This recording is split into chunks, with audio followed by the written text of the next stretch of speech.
disruptive. America that I fought. Weird thing to happen.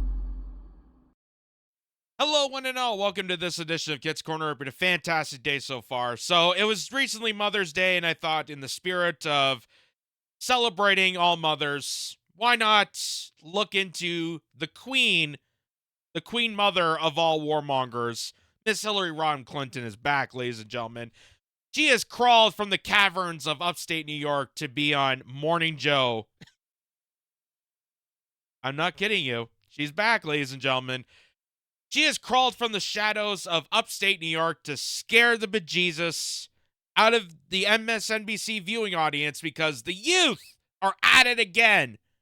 The college campus protests for peace is just out of control.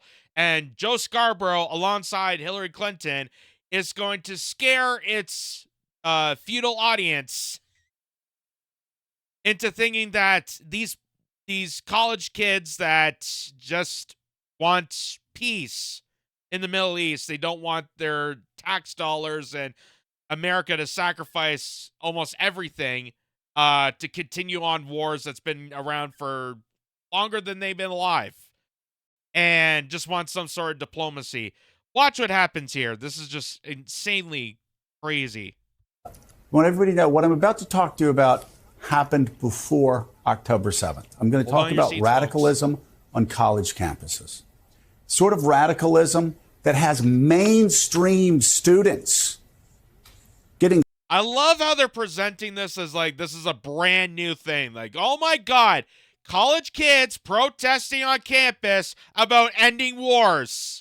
This such new trend, this fad that just came out of nowhere. As if we didn't see that 20 years ago with the Iraq invasion in the beginning of the early 2000s. Or your grandparents or older generations that protest on college campuses during the Vietnam War or Korean War. You know, let's ignore that fact for the minute because this is just insane that these people are committed to stopping the violence and maybe looking for some sort of ceasefire diplomacy so we can actually get back to normalcy. Oh my God! The crazed radicalness of the youth. To all the 70-year-olds still watching this program, hold on to your hats. Propaganda, whether it's from their professors or whether it's from communist Chinese government through TikTok, calling the President of the United States Genocide Joe. And here you go. Whether it's communist China or the teachers or TikTok or Russia or I don't know what these kids are doing. It's like they're reading things and then they're looking things on their phone and then they're applying that knowledge to real world scenarios and then they're reacting to real world scenarios. Oh my God. They're so radicalized. By the way, college kids protesting against war is probably the most normal thing that I've seen college kids do in this day and age. Like, out of all the protesting they could be doing, they could be angry at, you know, say Disney because they're not including a non-binary character in the next remake of the Jungle Book. Just spitballing here. Like, they could be doing so much ridiculous protesting, meaningless, stupid nonsense when they actually have the stance and you're seeing a huge crowd of people, not just college students, but swarms of people gathering together in lockstep to go against the militarized industrial complex in their evanescent war to continue on more wars by fabricating the Israeli-Palestinian war, the genocide that still continues on, and how we're aiding towards it. It really just warms my heart because now they actually have a purpose. Now they're actually protesting something that disturbs the establishment. It actually terrifies them. That's why they're doing these news articles. That's why they're having Morning Joe scaring its audience by saying, the youth today are so radicalized. They're on social media. They're doing something political. which I always find hilarious because all this time, including Hillary Clinton, wanted young people to be more politically active. They wanted them to, Pokemon Go to the polls. They wanted them to be more aware of the political stances. But then when they actually do take a stance politically and do political activism, they get petrified by it because it's actually acknowledging that they're flawed. It's acknowledging that they're massively corrupted. It's acknowledging that the Democratic Party is not the savior of young people. It's actually against young people. And they get screwed over by the two-party duopoly for such a long time now that they're had enough of it. Anyway, let's continue on this. Also, note that at the bottom there, the Chiron, Hillary Clinton on the state of American democracy. If that's an oxymoron for a lower third, if you will. Hillary Clinton, the lady who lost in 2016, lost in 2008, lost in 2016, and then cultivated a huge, giant scandal to cover up the fact that she lost her own campaign. And she is still to this day, can't comprise herself of losing that presidency, losing that election, that they had to invite her on to scare people further down the rabbit hole. It's just absolutely crazy. Calling you and President Clinton war criminals. I have had many conversations, as you have had, with a lot of young people over the last many months now. And you're right. They don't know very much at all about the history of the Middle East or, frankly, about history in many areas of the world, including in our own country. Oh, my God. Her speaking about this, like the tone of her voice, the language that she's presenting, it sounds like that aunt you only see once a year at a family reunion, and she's like that out-of-touch, wacky aunt that you have that is trying to, act cool by, I'm down with the youth. I understand what they're putting up, yo. Where in the hell has Hillary Clinton interacted with young people? Unless screaming at them why you didn't vote for me. Where between Hillary Clinton and Joe Scarborough, where the hell are young people coming up to you and you're talking to them and interacting with them and acknowledging, where the hell do you ever see that happening? You know that's a big fat lie. And that's why exactly they can't give an example of them talking to young people. So they move on to that and they say, well, they don't understand history. They just don't understand.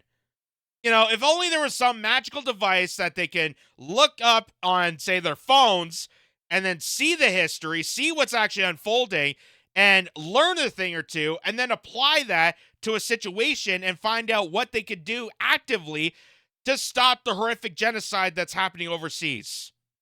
Oh, no. They don't know history. And considering the fact that they're trying to silence out the internet, yeah, I don't think you want them to know history.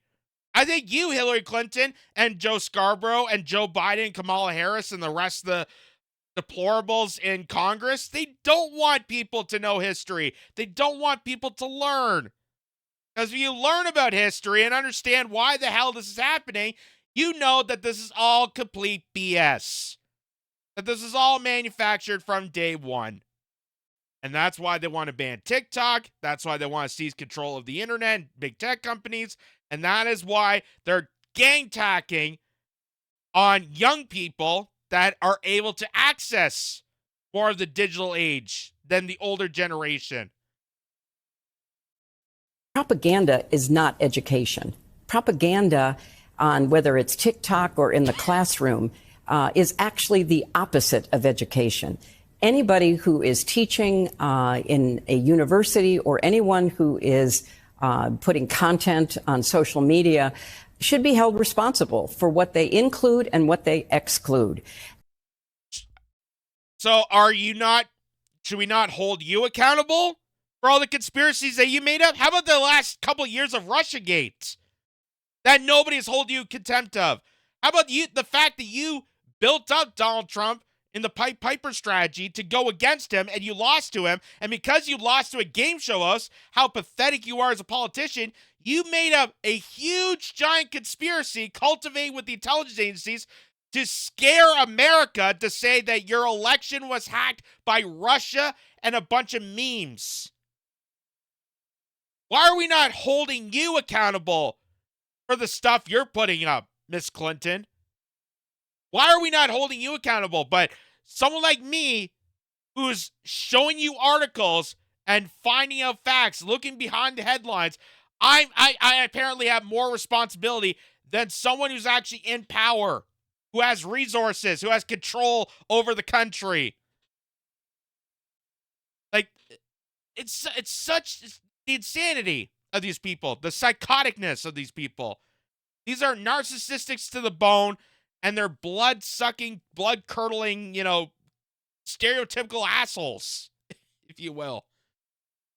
They just have no regard for themselves. They have no responsibility within them. But they shame you.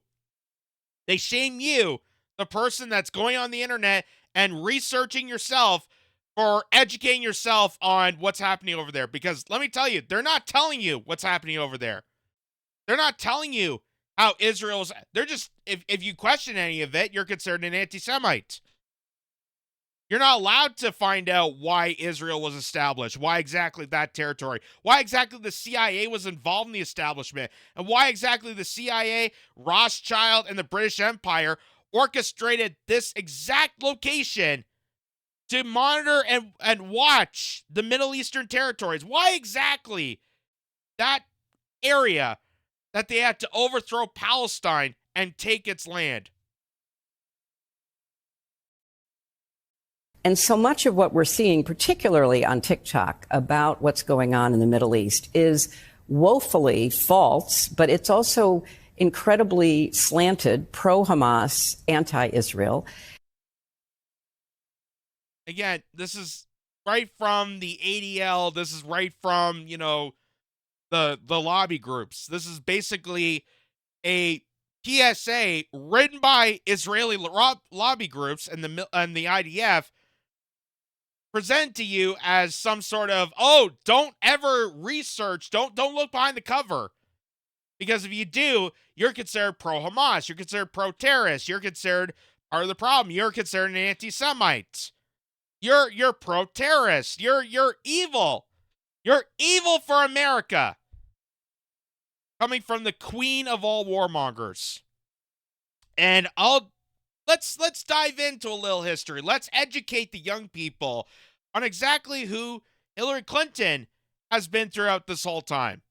Because if anyone out there is pro-terrorist, if anyone's out there cultivating the evils of the world to comply an absolute absurdity and atrocity, it's people like her. Which is why young people maybe are calling you out correctly. You and Bill Clinton and Joe Scarborough and Joe Biden, the long track records of you prepping these wars, manufacturing aggression so that we go overseas and slaughter as many people as possible. I mean, you are the one that said, hey, we came, he saw, he died. Ha ha ha ha ha. To a democratically elected official overseas. You did that to Muammar Gaddafi and slaughtered him. And here's just a little brief history of this. As Liam McCollum points out, Hillary Clinton suggests that the U.S. should fund an insurgency in Ukraine using the Afghanistan model, in which the U.S. backed the Mujahideen in Afghanistan to defeat the Soviets in the 80s, but then acknowledges it had unintended consequences. This is from 2 years ago. 2 years ago.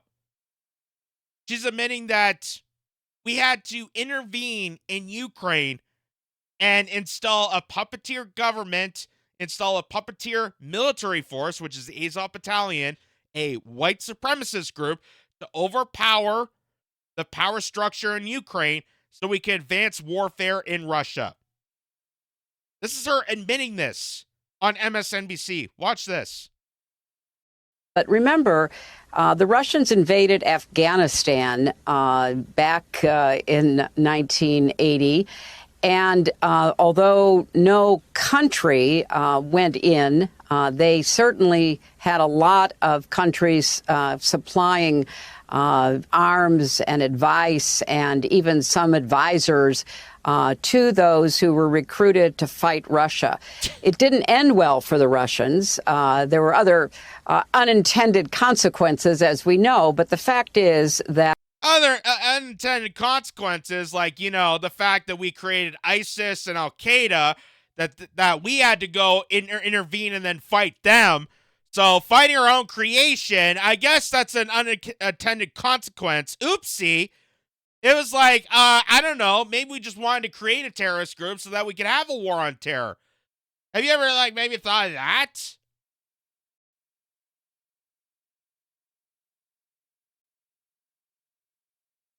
Maybe these young people are picking up the fact that the last 20 years is a perfect example of how all this is a goddamn scam from the get-go, because in order to have wars on terror and defeat these, you know, evil empires around the world, we have to establish a bunch of evil, nefarious empires around the world. We have to install these terrorist groups to occupy these territories, and then they cause terror to all their communities, and then we have to go in and solve the problem.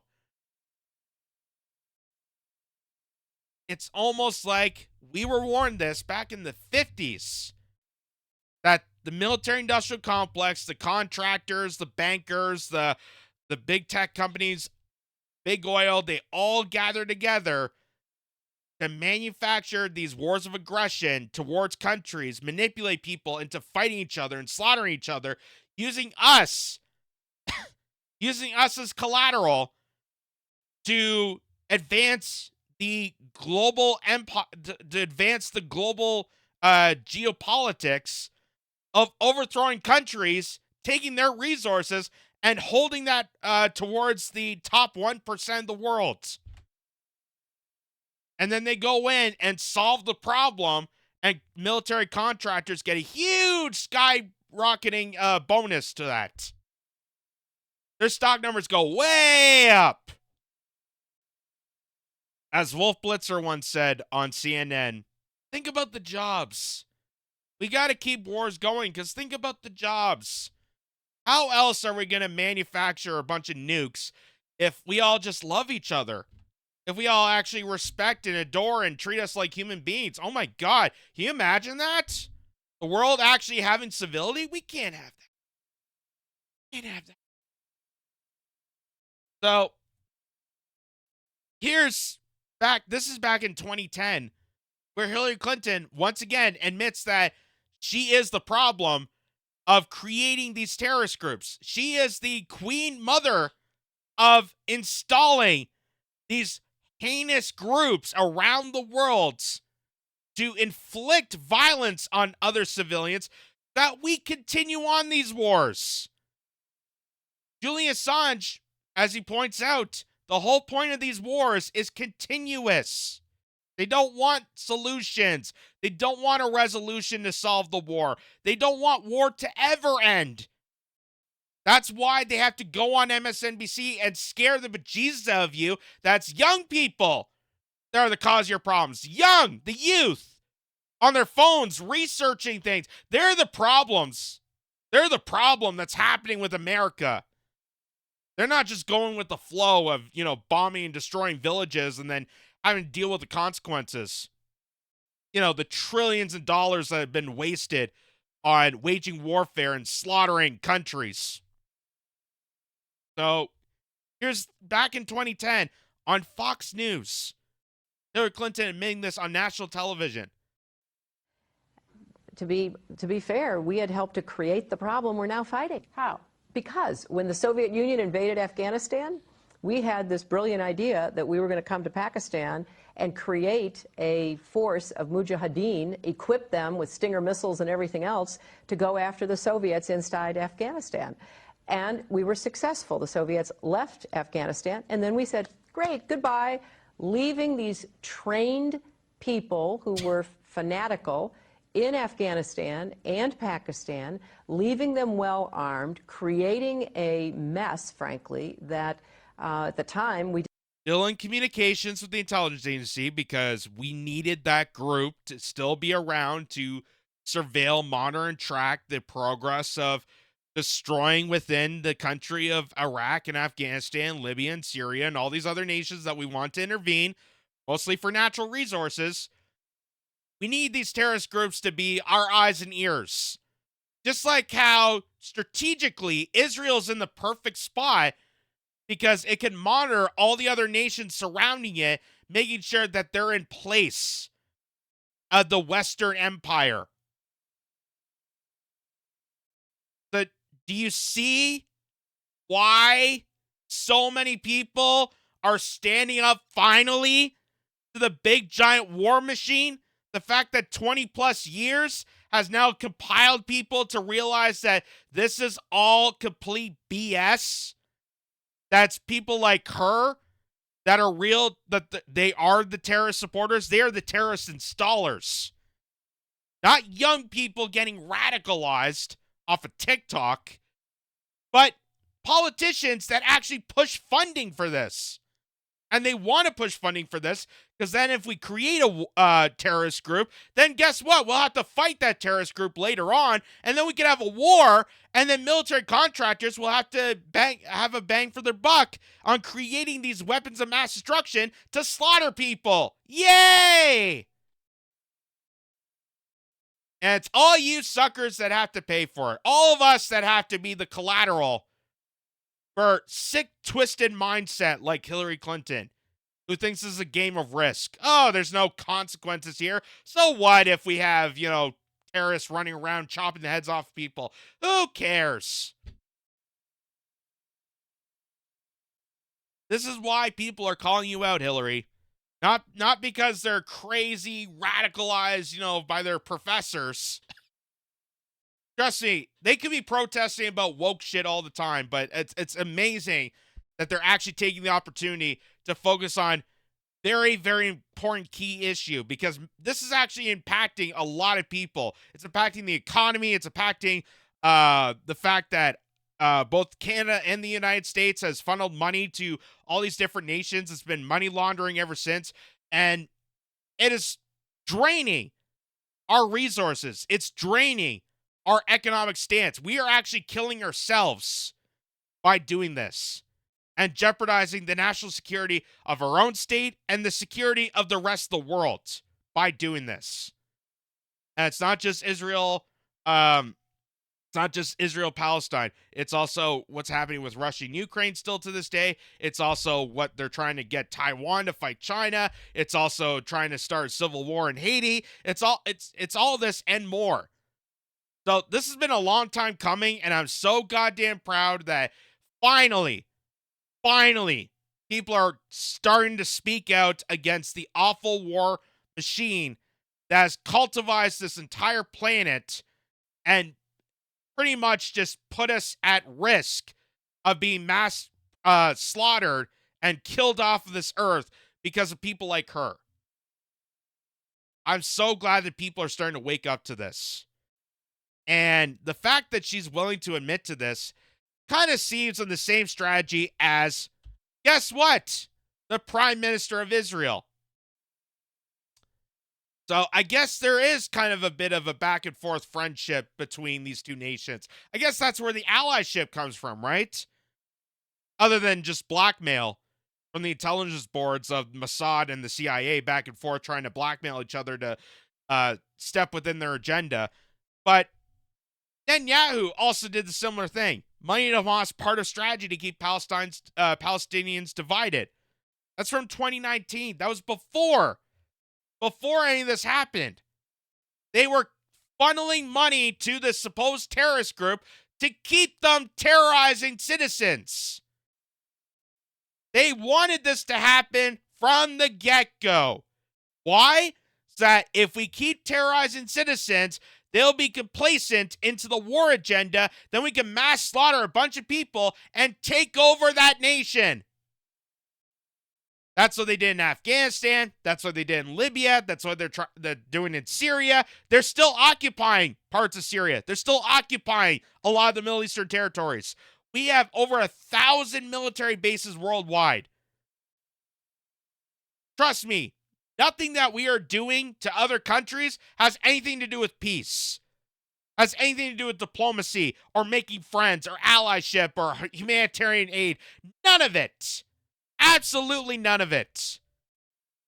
And people are finally waking up to it. And here's this. This is the day after October 7th. The day after. The fact that there was no investigation to examine what even happened on that day made people like me curious.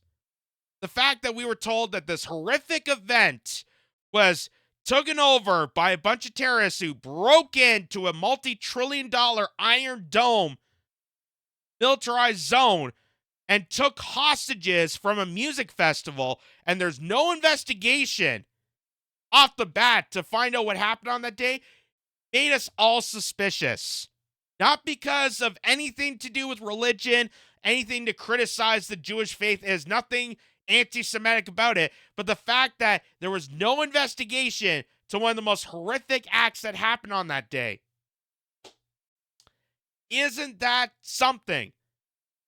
And maybe there's more to the story that's not being told. Maybe Hillary Clinton and Joe Scarborough and people in the top 1% are trying to deny history. They're trying to deny all that and declare war, an information war, against Americans, which hence why all this censorship, hence why they're trying to silence out people from doing research. So even if you want to know more about history, about Israel or Palestine or Gaza or see what's happening over there, guess what? You can't. And that's done that purposely, that you become complacent with the war agenda. The same exact structure that people have been living that for 20 plus years. A bunch of lies to massacre people, to massacre each other. That puts us all at risk. And it's about damn time that someone, even if it is the pink-haired college student that once upon a time you hated or, still hate because they bring up the wokeness crap, at least, they're on target with a key critical issue that's really affecting the establishment. At least they're actually doing something that will actually cause a massive change, not just for them, but for everybody. Because they're doing the exact same thing that generations previously have done during the Vietnam War. And they felt the same similar consequences. And I'm sure those people that went to Woodstock and partied hard and went against the man for, invading Iraq or invading Vietnam and all the horrific mess that incurred, I bet you they're cheering on this. And I congratulate that. And the old and the young should gather together to realize that they've both been fooled by this. This is all a complete psyops done by the military-industrial complex, by the intelligence agencies, and by creances like Hillary Clinton to go on national television and scare people into war. It's been that way for decades. So it's not really radicalized. It's finding out what's really happening. It's now understanding the game. And they're terrified of that. They're terrified that Americans, ordinary Americans, are finally realizing what the game is. And now they have to scare you even further.